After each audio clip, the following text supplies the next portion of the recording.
జై శ్రీరామ్. నా పేరు ఈశ్వర్ రామ్ కార్తీక్. విద్యాలక్ష్మి.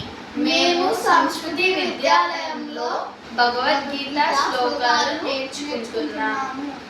మేము ఇప్పుడు భగవద్గీత శ్లోకాలు చెప్తున్నాము. ఓం శ్రీ గణేశాయ నమః.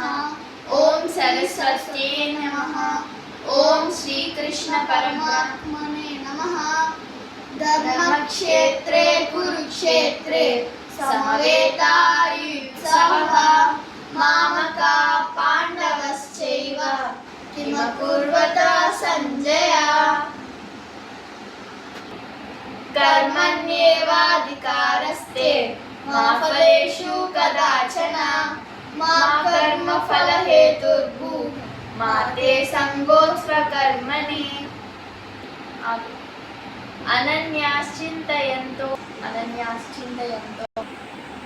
అనన్యాశ్చింతయంతో మాన్ ఏ జనాః పర్యుపాసతే తేషాం నిత్యాభియుక్తానాం యోగక్షేమం యహామ్యహం.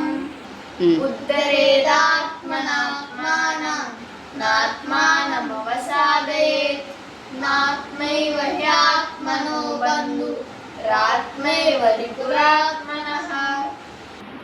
యదా యదా హి ధర్మస్య గ్లానిర్భవతి భారత అభ్యుత్థానవధర్మస్య తదాత్మానం సృజామ్యహం. పరిత్రాణాయ సాధూనాం వినాశాయ చ దుష్కృతాం ధర్మ సంస్థాపనార్థాయ సంభవామి యుగే యుగే. సర్వధర్మాన్ పరిత్యజ్య మామేకం శరణం వ్రజ అహం త్వాం సర్వపాపేభ్యో మోక్షయిష్యామి మా శుచః.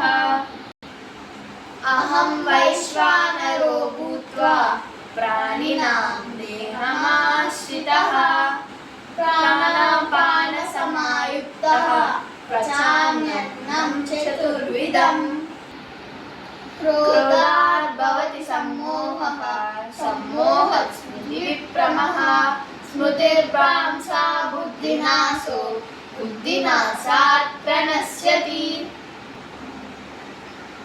న జాయతే మ్రియతే వా కదాచిన్ నయం భూత్వా భవితవాన భూయః అజో నిత్యా శాశ్వతోయం పురాణో నహామ్యతే హన్యమానే శరీరే.